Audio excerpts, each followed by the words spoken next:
We all share that impulse, don't we? That drive to find the critical insight, the ultimate shortcut to being well informed. Right, to absorb the core wisdom of something huge without, you know, drowning in all the detail. Exactly. And usually for us, that means sifting through white papers or uh, market data, complex historical records, Spreadsheets. Lots of spreadsheets. so many spreadsheets. But today, the sources we've stacked aren't spreadsheets at all. They are. Well, they're more like philosophical guideposts, all wrapped inside a story that really changed global literature. That's absolutely right. For this deep dive, we're venturing into some pretty big territory. We're talking destiny, aspiration, and relentless persistence. And our source for all of this. Our source material is the core wisdom extracted from excerpts of Paulo Coelho's global phenomenon, The Alchemist. Now, our mission today is, I think, much more than just a book report. Oh, definitely. We're going to try and extract the essential blueprint for pursuing ambition, what the book calls the personal legend, all woven into the story of Santiago, the Spanish shepherd boy. We're basically translating that universal language of dreams, omens, and fate. Into something concrete. Practical insight tailored directly for your own journey, whatever that may be. And before we unpack the philosophy, I think we have to appreciate the source's own story, Yeah. because it perfectly mirrors the book's central theme. It really does. Coelho's path to success was the definition of perseverance. He wrote this profound work, he believed in it deeply, and yet, initially, he faced this massive, demoralizing rejection. I find this detail fascinating. His original publisher essentially canceled the contract. Just dropped it. Yeah, they believed the book had zero market potential. And Coelho was 41 years old at the time. He wasn't some young, aspiring writer. He was a man who was, desperate for his work to be seen. The book almost never saw the light of day. And this is where his personal journey becomes the ultimate evidence for his philosophy. He didn't give up. He later reflected that during this crushing period, he was, in fact, living his own metaphor. He had this deep conviction that his personal treasure, his life's calling, was his capacity to write. That conviction must have been everything, because if he had let that initial failure define him, the world would have missed out entirely. Completely. And his success wasn't immediate. It was a slow, word-of-mouth phenomenon that eventually just exploded. It stayed on the New York Times bestseller list for over 300 weeks. Unbelievable. And translated into over 80 languages. That's a staggering achievement for any living author. His ability to hold on to that belief is really the core lesson of the entire text. It is, as he famously put it.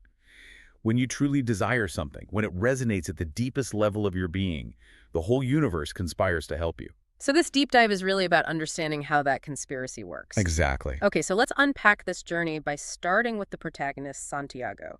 He's a young man who, despite his humble job as a shepherd, was already starting from a place of, relative comfort and education in Andalusia, Spain. Santiago is such a great choice for a protagonist because he wasn't starting from zero.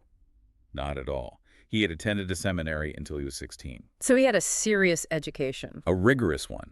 He learned Latin, Spanish, and theology. His parents expected him to become a priest, which, in their community, represented the ultimate stability and, intellectual achievement. But the conflict is introduced right away because he made a conscious choice to walk away from that path of security.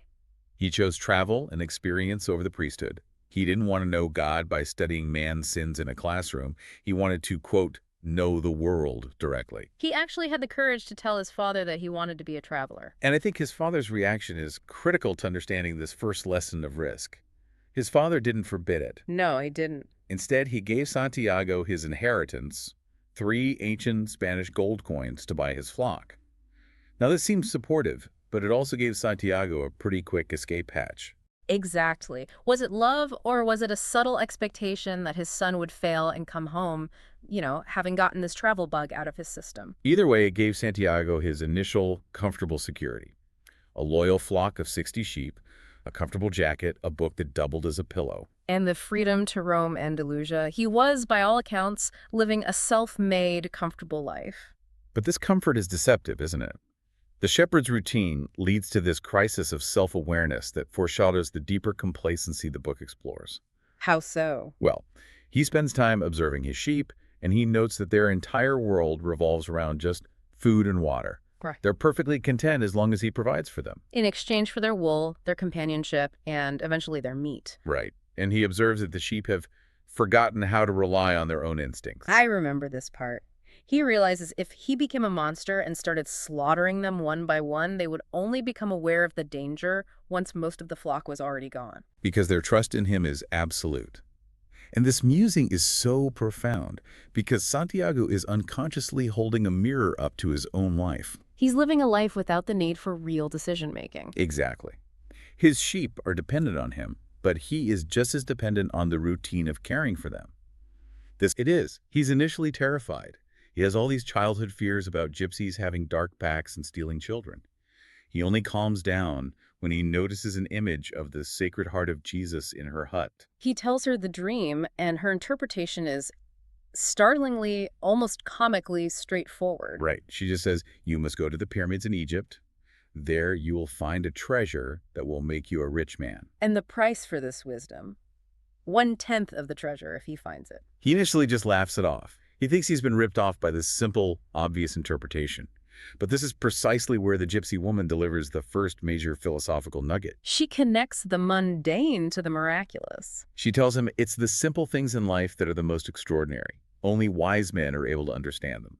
The answer, go to the pyramids, is simple. But the action, the extraordinary step of actually selling his flock and traveling to Egypt based on a dream, that's what sets him apart. And she validates the whole process by stating very plainly that dreams are the language of God. So, if we bring this back to you, the listener, why would you take a massive career or life risk based on what might seem like a ridiculous internal impulse? Santiago rationalizes it right away. He does. He reasons that a shepherd always takes his chances with wolves and with drought, and that's what makes a shepherd's life exciting. His life already requires calculated risk. So pursuing the treasure, no matter how bizarre the reason, is just applying that same principle to a spiritual life. It's what makes life exciting, not just survivable. The question is, are you willing to apply that same level of risk to your deepest aspirations? Yeah. The moment Santiago fully accepts the need to pursue this, a second, far more influential and mysterious figure steps onto the scene in the plaza in Tarifa. The old man who introduces himself as Melchizedek. This encounter is the formal spiritual initiation. Melchizedek, the self-proclaimed king of Salem, doesn't rely on any physical trappings of power. No, not at all. He establishes credibility instantly by demonstrating this intimate, impossible knowledge of Santiago's past. The boy is just trying to read in the plaza, and the king strikes up a conversation. Then, in the sand, the king writes the names of Santiago's parents, the seminary he attended. And the name of the merchant's daughter.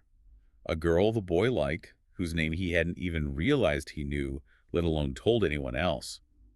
The king knew the secret corners of Santiago's heart. And that moment of just shock, it grants Melchizedek the complete authority to define the episode's central critical concept, the personal legend. He says it's what you have always wanted to accomplish.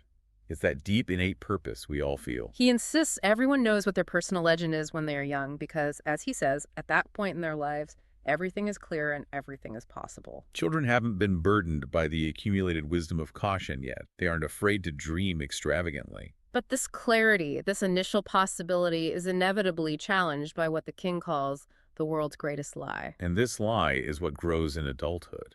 That at a certain point in our lives, we lose control of what's happening to us, and our lives become controlled by fate. That is a staggering claim, especially in modern society.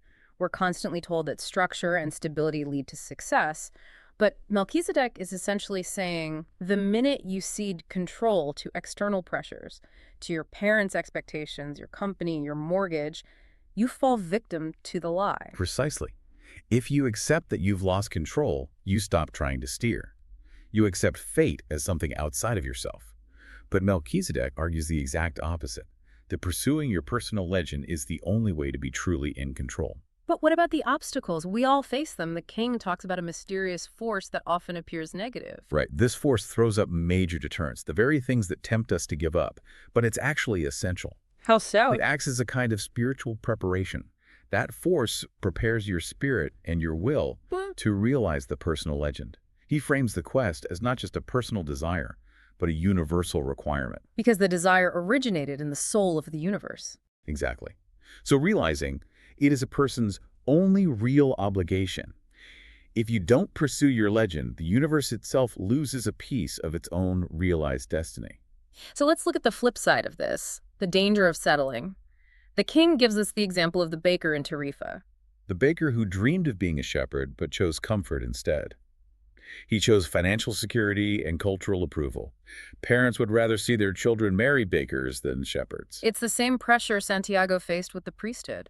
The baker traded genuine, lifelong passion for acceptable, comfortable status. And what's interesting is Santiago's reaction. He resolves not to tell the baker what the king said. He decides sometimes it's better to leave things as they are. He doesn't want to cause anxiety for someone who was already settled. That speaks to a deep early wisdom. You can't force this kind of change on someone who prefers the comfort of their cage. Now, for the transaction itself, the king asks for commitment. He demands 1/10 of the flock immediately. A real, tangible asset. Not a promise of future treasure. No. His warning is a cornerstone of motivation psychology. If you start out by promising what you don't even have yet, you'll lose your desire to work toward getting it. That is applicable to every major project. You have to put skin in the game up front. You have to make a sacrifice that makes turning back painful. And in return for this sacrifice, 6 sheep, which, by the way, Santiago sells easily to a friend who also dreamed of being a shepherd, reinforcing the good omen. In return, the king gives him Urim and Thummim. These are the black and white stones from the king's gold breastplate, noted as the only form of divination permitted by God. They are a tangible link to the divine plan, but they come with a major caveat. And the caveat is crucial for you, the learner. The king advises, always ask an objective question, but if you can, try to make your own decisions. Right. The tools of destiny are there, but they are supports, not replacements for free will. They should confirm the path, not decide it. This momentum, this sense of being on the right track, is then amplified by what the king calls the principle of favorability, or beginner's luck. It's the universe giving you a small reward up front to whet your appetite. it's that first win, like selling his flock so easily, that encourages him to take the next terrifying step, crossing the Strait of Gibraltar. This force wants you to realize your personal legend, and that early success builds necessary confidence. Before Melchizedek vanishes, he tells Santiago this magnificent story that summarizes the balance required for the entire quest. The fable of the drops of oil. This is the definitive lesson on successful aspiration. The shopkeeper's son seeks the secret of happiness from the wise man in the castle. The wise man hands the boy a spoon holding 2 drops of oil. And asks him to tour the beautiful castle without spilling the oil. The boy returns, having successfully protected the oil, but confesses he saw none of the palace's wonders, no tapestries, no gardens, no library, because his attention was fixed entirely on the spoon, on the fear of failure. So the wise man sends him back for a second tour, this time instructing him to enjoy the marvels. The boy returns filled with wonder, describing everything in vivid detail. But when the wise man asks about the oil, the boy realizes the drops are gone. And the final crucial lesson is delivered. The secret of happiness is to see all the marvels of the world and never to forget the drops of oil on the spoon. For Santiago, this is the blueprint for the entire journey. The oil is his goal, his focus, his personal legend. The marvels are the beauty of the present moment, the learning experiences, the people he meets. The real challenge is maintaining both at the same time. You have to be focused enough to reach your goal, but present enough to appreciate the life you are living while you're striving for it. So, with the wisdom of the king ringing in his ears and his gold coins heavy in his pouch, Santiago crosses the narrow strait to Tangier, Morocco. He is ready for his grand adventure. And the universe decides to immediately test his capacity for resilience. And you mean immediately. He arrives in Africa, a new continent, can't speak the language, and is just utterly demolished by betrayal. He makes the classic mistake of trusting a young man who speaks Spanish, who pretends to be a guide, and foolishly shows the thief all his gold. In the confusion of the market, while Santiago is momentarily distracted by a beautiful sword, the young man vanishes with all of Santiago's life savings. All the confidence, all the beginner's luck gone. He reflects that all this happened between sunrise and sunset. In a single day, he went from wealthy aspirant to an impoverished, lost stranger. This speed of collapse is a crucial lesson. When you commit to a major life change, the setbacks can be instant and complete. He sits there, weeping, feeling bitter, lamenting that God was unfair. This is a moment most people quit. They retreat to the safety of the baker's shop. But the sight of the 2 stones, Urim and Thummim, in his nearly empty pouch, acts as the turning point. It forces a self-correction. They remind him of the king and the promise. He realizes his mistake wasn't just trusting the thief, but trusting his own optimistic bias. He was seeing the world in terms of what I would like to see happen, not what actually does. This moment forces a psychological reframing. He has to choose his identity, and he resolves to see himself not as the poor victim of a thief, but as an adventurer in quest of his treasure. He then tries to use the stones to divine his next move. The stone confirms the king's blessing is still with him, but when he asks if he will find his treasure, Both Urim and Thummim slip through a hole in his pouch and fall to the ground. and this is such a powerful visual omen. It's the king's advice made manifest. The stones falling teach him two things at once. First, that omens are everywhere, scattered in the sand. And second, more importantly, some questions shouldn't be asked lest he flee from one's own personal legend. The king warned him, make your own decisions. The stones have done their job, and now they are literally putting the decision back into his hands. The breakthrough moment that allows him to move past the devastation comes when he observes the candy seller in the plaza. Right. Santiago, speaking Spanish, and the seller, speaking Arabic, somehow understand each other perfectly through their mutual enthusiasm and purpose. This leads to the profound realization that there must be a language that doesn't depend on words. He recognized this language of enthusiasm, of things accomplished with love and purpose. It's language he spoke with his sheep, with the landscape, and now with the candy seller. This reconnects him to the king's overarching philosophy that all things are one. If he focuses on the love and purpose of his actions, communication transcends mere linguistic barriers. And this knowledge is what allows him to find work. He finds it with a failing crystal merchant, whose shop is perched precariously at the top of a hill far from the bustling port. He spends almost a year there, applying this new understanding of the language of the world to commerce. His ideas are simple, but so effective. Driven by observation and enthusiasm, he suggests building an outdoor display case to tempt people.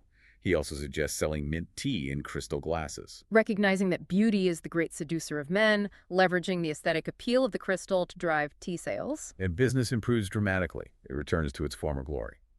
But the crystal merchant presents an obstacle that's far more insidious than the thief or the desert. The obstacle of chosen comfort. Exactly. The merchant has his own personal legend, the pilgrimage to Mecca, a lifelong religious obligation. Yet he refuses to pursue it, even when he has the wealth to do so. And his reasoning is incredibly relatable and, frankly, terrifying. He says, I'm afraid that if my dream is realized, I'll have no reason to go on living. I prefer just to dream about it. His dream is the psychological fuel that gets him through his boring, predictable life. He chooses the comfort of anticipation over the terrifying risk of realization. This is such a critical contrast for you, the learner. How many of us maintain a lifelong ambition, not because we really want to achieve it, but because the striving itself justifies our current comfort? And he admits the dark truth that comes with this choice. Every blessing ignored becomes a curse. By helping Santiago, the merchant is forced to see horizons I have never known, which just makes him feel worse because he has consciously chosen not to pursue them. Santiago's presence is a painful mirror reflecting the merchant's own cowardice. After nearly a year of hard work, Santiago has doubled his original flock money. He can buy 120 sheep and a ticket back to Spain. This is where we encounter the pivotal Arabic word the merchant uses, maktub. It is written. The merchant uses it to acknowledge fate or inevitability, but Santiago uses it as a self-affirmation when he decides to leave the comfortable shop and continue his journey. He realizes that doubling his flock was the safe substitute, not the real dream. His journey toward the pyramids is predetermined, not by external fate, but by his own unwavering commitment. The inner voice confirms the path. It is written. It is written. So, after 11 months and 9 days, Santiago has achieved what many would call success. He's got financial security, valuable work experience, and a safe exit. But he feels restless. He's happy with his wealth, but no longer happy with his decision to return home. This internal struggle just demonstrates the power of the personal legend. He had satisfied his survival needs, even his material ambitions, but that spiritual call. The king's wisdom of never stop dreaming. It still echoes. He realizes his true goal wasn't just to be a successful shepherd, but to fulfill the promise of the dream. So he decides to use his money to continue his quest into the desert. At a warehouse, while preparing for the dangerous caravan across the Sahara, he meets his next temporary guide and philosophical foil, the Englishman. Yes, and this character embodies the theoretical, intellectual approach to the quest. The Englishman is an academic obsessed with alchemy. He's searching for this ancient, almost mythical Arabian alchemist at the Al-Fayoum oasis who is rumored to possess the Philosopher's Stone and the elixir of life. And he's dedicated 10 years to this. He studied Esperanto, various religions, and spent his entire fortune on obscure, rare, heavily coded books. It's the perfect juxtaposition. Santiago has learned everything through observation and experience. The language of sheep, the language of enthusiasm. The Englishman knows nothing but theory. The Englishman's rigid theoretical quest is shaken when Santiago casually produces Urim and Thummim. For the Englishman, these stones were a mere historical reference in a book.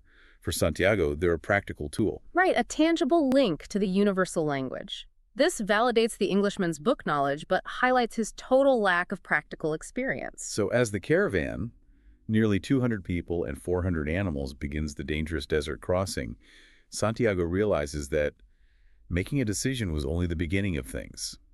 The journey itself requires a completely new discipline. He abandons the heavy book he bought and chooses to observe and learn directly from the desert. And the desert immediately imposes the lesson of patience. The caravan has to follow this winding, unpredictable path, but regardless of the detours, it always moves toward the same compass point. It's always sighting on the oasis star.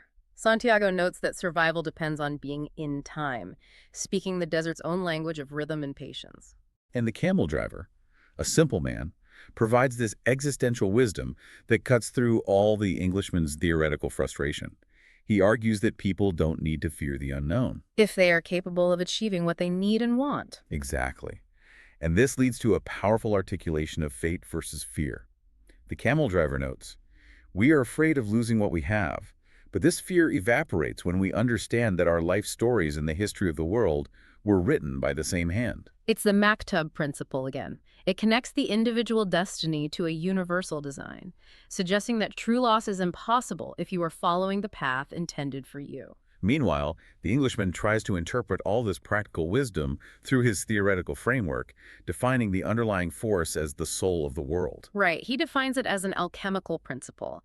When you want something with all your heart, that's when you are closest to the soul of the world. It's always a positive force. He even argues everything, from minerals to thoughts, has a soul, and when we pursue our legend, these souls align. He looks back at the crystal shot and says even the inanimate glasses were collaborating in your success. But this is where the philosophical conflict between theory and practice really peaks. It does. The Englishman is infuriated because the most important text in alchemy, the Emerald Tablet, contains only a few lines inscribed on an emerald. Yet he carries volumes of obscure, coded, theoretical texts, believing they are necessary so that we can understand those few lines. But Santiago, who's been immersed in the experiential learning of the desert, comes to the opposite conclusion. He believes the truths of alchemy are all so simple that they could be written on the surface of an emerald. He suggests alchemy could be learned simply in one's daily life by observing omens in nature. He's basically arguing that understanding the world is more important than memorizing books about it. The Englishman just dismisses this as primitive thinking. He insists on following the exact prescribed steps. So the tension is palpable. Should you follow the map meticulously, or should you learn to read the territory itself? The resolution is one of mutual respect. They realize they have different paths to the same goal.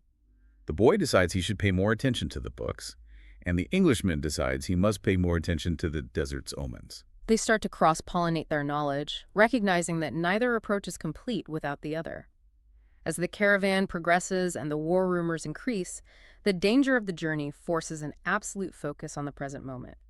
It's a necessary spiritual prerequisite for finding the alchemist. The camel driver provides essential, immediate life advice.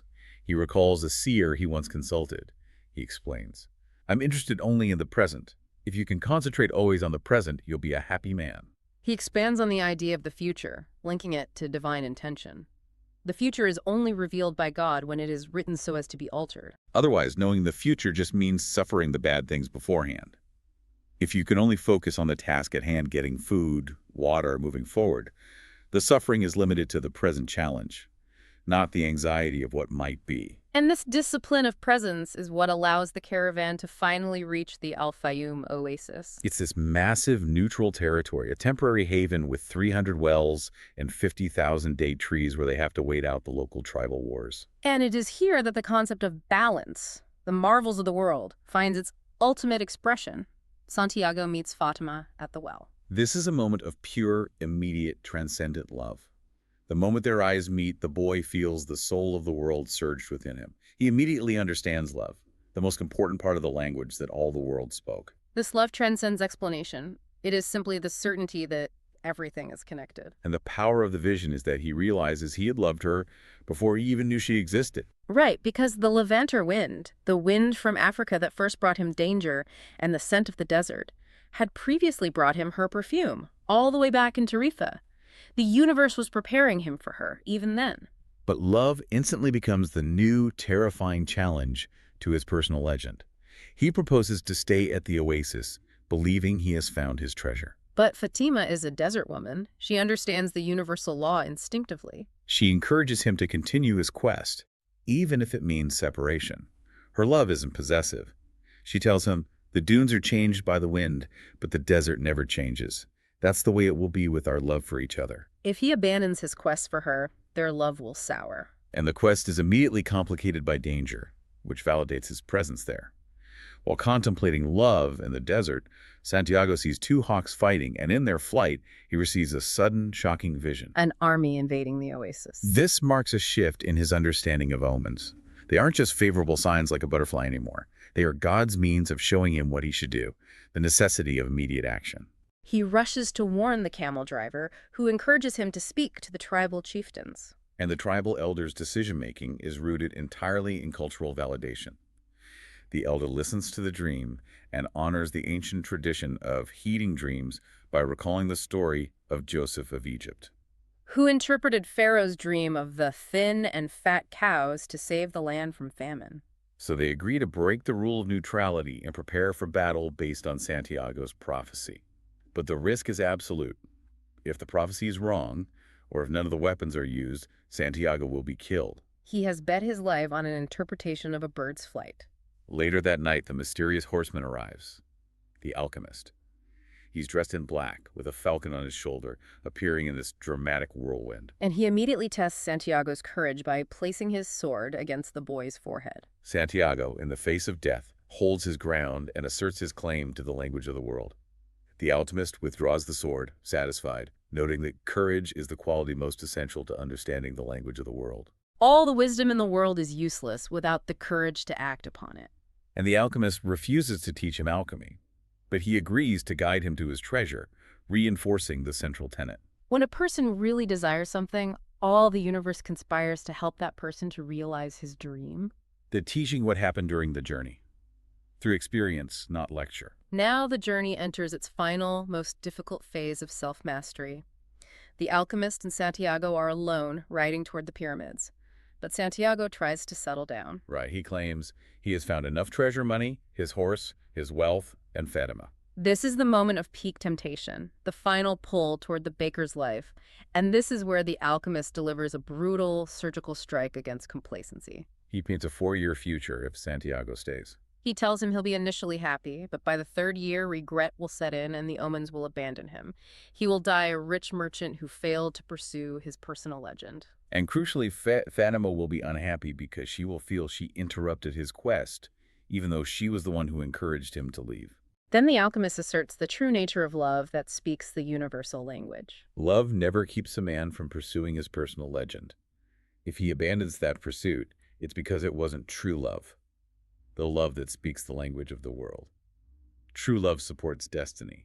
It doesn't suppress it. The boy is convinced, but as they ride, his heart becomes agitated. It's a constant source of fear. Fear of losing what he has, fear of not finding the treasure, fear of dying. He calls his own heart a traitor. And this is perhaps the single most important exchange in the book regarding internal obstacles. The alchemist corrects him. He explains that the heart is simply alive. Its agitation is proof of that life. So if you know your heart, you know its tricks, its dreams, its fears. The counter-wisdom is profound. He tells Santiago, "Tell your heart that the fear of suffering is worse than the suffering itself." And he insists that no heart has ever suffered when it goes in search of its dreams, because every second of the search is a second's encounter with God and with eternity. The heart, the alchemist explains, speaks softly because it fears causing pain if the dream fails. It protects itself by creating anxiety, hoping you'll give up before the big failure. So Santiago finally makes peace with his heart. He promises to listen, even when it sounds the alarm, recognizing that fear is just anticipation, not reality. And here is where the final test of mastery begins. The transition from theory and commitment to absolute, miraculous execution. The alchemist warns that before a dream is realized, the soul of the world tests everything that was learned along the way. This test is severe. It's designed to ensure the seeker masters the lessons. This is the moment of greatest vulnerability where most people quit. When they die of thirst, just when the palm trees have appeared on the horizon. The test arrives immediately. They are captured by hostile tribesmen. The soldiers find the boy's gold and the alchemist's treasures, the philosopher's stone and the elixir of life. And the alchemist, with astonishing calm, gives away Santiago's money to the chief. He then claims Santiago as an alchemist who needs 3 days to turn himself into the wind to prove his power. This buys them time, but forces Santiago to perform a miracle he doesn't know how to do. Santiago is terrified. He reminds the alchemist that he is not an alchemist, but the alchemist reminds him of the universal law. If a person is living out his personal legend, he knows everything he needs to know. The only remaining obstacle is the fear of failure.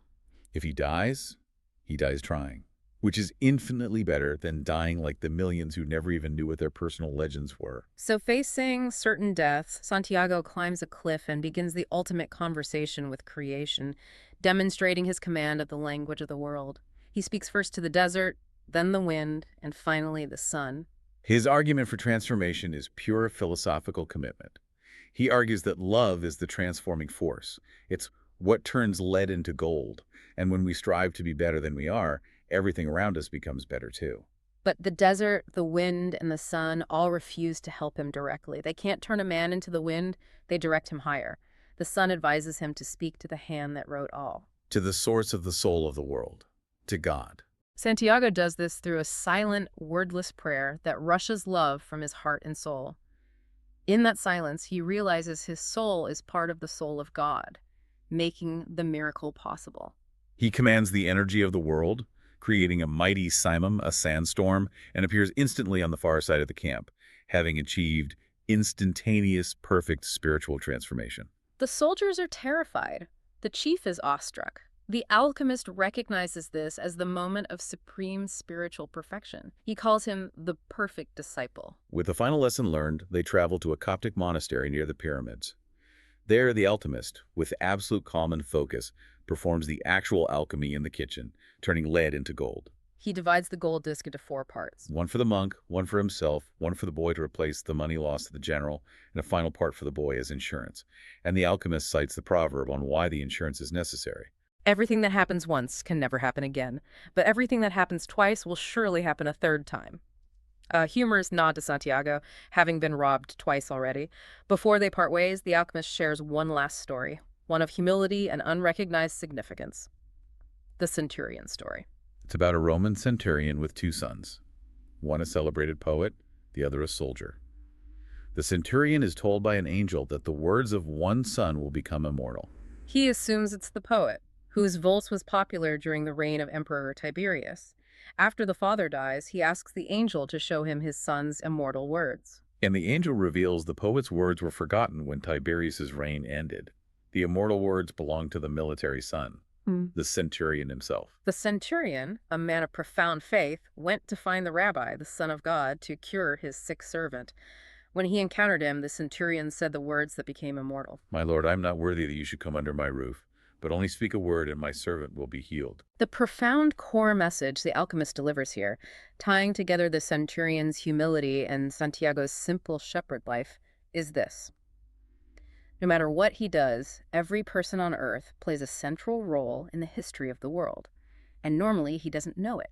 It's a validation that your simple, committed actions are contributing to a larger narrative, even if you don't receive immediate applause. Santiago is now 3 hours from the pyramids. He rides until his heart whispers the final instruction. Be aware of the place where you were brought to tears. That's where I am, and that's where your treasure is. He reaches the pyramids, sees the symbolic scarab beetle, and begins to dig where his tears fall. He digs all night, finds nothing. The irony is excruciating. And he is robbed again, attacked and severely beaten by refugees who find the gold the alchemist gave him. In his pain, he screams out, confessing he is digging for treasure based on a recurrent dream. He hits rock bottom, having endured betrayal, servitude, near death, only to be mocked at the very destination. And this leads to the most surprising full-circle revelation, the ultimate cosmic joke. The leader of the thieves stops beating him and reveals that he also had a recurrent dream. A dream that instructed him to dig for treasure at a ruined church in Spain where shepherds sleep, under a sycamore growing in the sacristy. Santiago bursts out laughing, recognizing that his treasure was at home all along.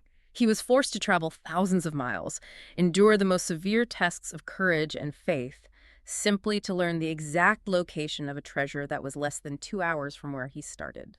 So Santiago travels back to the abandoned church in Andalusia, using the Alchemist's gold for the return trip. He digs at the roots of the sycamore tree and unearths a massive chest of gold coins, jewels, and ancient artifacts. And he communicates one last time with the voice on the wind, shouting up to the sky, asking why the old sorcerer didn't just save him the beating and tell him where the treasure was in the first place. And the wind replies with perfect wisdom. If I had told you, you wouldn't have seen the pyramids. They're beautiful, aren't they? The journey was the necessity.